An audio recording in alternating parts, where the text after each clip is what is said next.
साथियों, 3 कृषि कानूनों को समाप्त करने की प्रक्रिया लोकसभा और राज्यसभा में पूरी हो चुकी है। 19 नवंबर को प्रधानमंत्री ने अपने संबोधन में 3 विवादास्पद कृषि कानूनों को समाप्त करने की बात कही थी।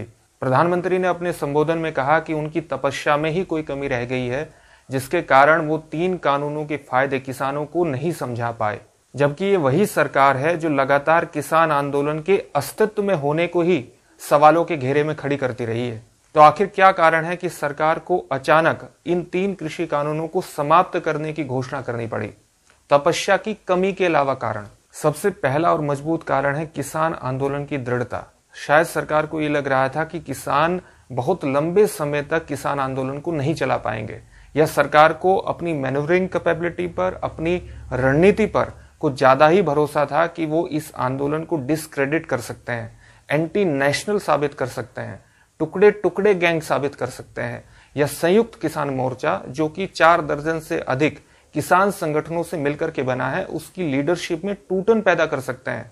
लेकिन पिछले 1 साल से हमने देखा कि न तो संयुक्त किसान मोर्चा की लीडरशिप में किसी प्रकार की टूटन पैदा हो पाई और न ही सरकार इस आंदोलन को डिस्क्रेडिट कर पाई, बल्कि पिछले 1 साल से यह आंदोलन लगातार विस्तारित हो रहा है, अलग अलग वर्गों के मुद्दों को अपने में समेट रहा है और पूरे देश में इसने अपना विस्तार किया है। दूसरा प्रमुख कारण इन कानूनों को वापस लेने का रहा मुजफ्फरनगर किसान महापंचायत।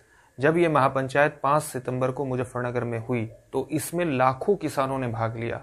इस महापंचायत के 5 महासंदेश पर मैंने एक वीडियो बनाया था।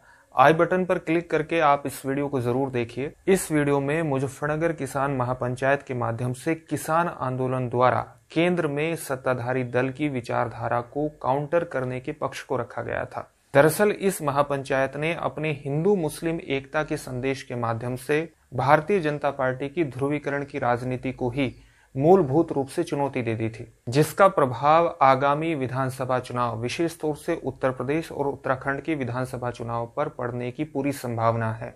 इसलिए सरकार पर इस बात का दबाव था कि वो इन चुनावों से पहले किसान आंदोलन को लेकर के किसी न किसी प्रकार का सकारात्मक संदेश जनता में दे।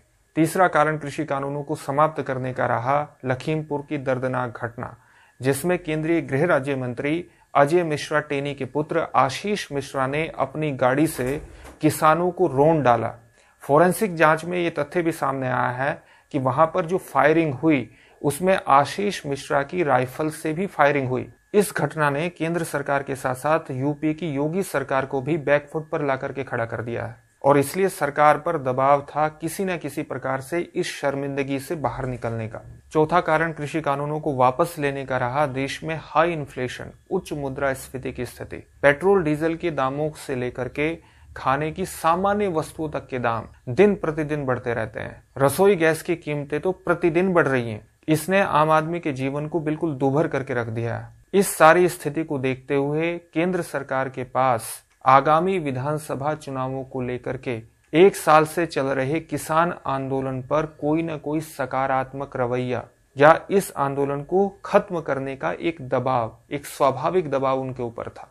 और 5वां कारण रहा रफाल रक्षा सौदे को लेकर के फ्रांस के एक independent investigation journal media part के द्वारा किए गए कुछ खुलासे, जो इस सौदे में एक घोटाले की तरफ इशारा कर रहे हैं। सुप्रीम कोर्ट के द्वारा भी पेगासस स्पाईवेयर को लेकर के जो टफ ऑब्जर्वेशन किया गया है और उसे लेकर के जो एक इंडिपेंडेंट जांच कमेटी की स्थापना सुप्रीम कोर्ट ने की है, इन सारे मुद्दों को लेकर के सरकार पिछले कुछ महीने से लगातार बैकफुट पर चल रही है। और ये 5 कारण आकर के मिलते हैं सिर्फ एक कारण में, 2022 के यूपी विधानसभा के चुनाव में, जिसे लोकसभा चुनाव 2024 के एक सेमीफाइनल के तौर पर देखा जा रहा है। ऊपर चर्चित सभी कारणों से भारतीय जनता पार्टी बैकफुट पर है और वो कृषि कानूनों को वापस लेकर और किसान आंदोलन की समाप्ति की उम्मीद के माध्यम से एक नकारात्मक माहौल को दूर करने के प्रयास में है। इस माहौल को समाप्त करने में भारतीय जनता पार्टी कितनी कामयाब हो पाती है और अभी किसान आंदोलन समाप्त होगा या नहीं,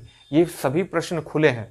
लेकिन सरकार द्वारा तीनों कृषि कानूनों को वापस लेने के यही कारण नजर आ रहे हैं। इस वीडियो को शेयर जरूर कीजिए और अगर केंद्र सरकार द्वारा 3 कृषि कानूनों को वापस लिए जाने के आप अन्य कारण देखते हैं तो मुझे कमेंट करके जरूर बताइएगा।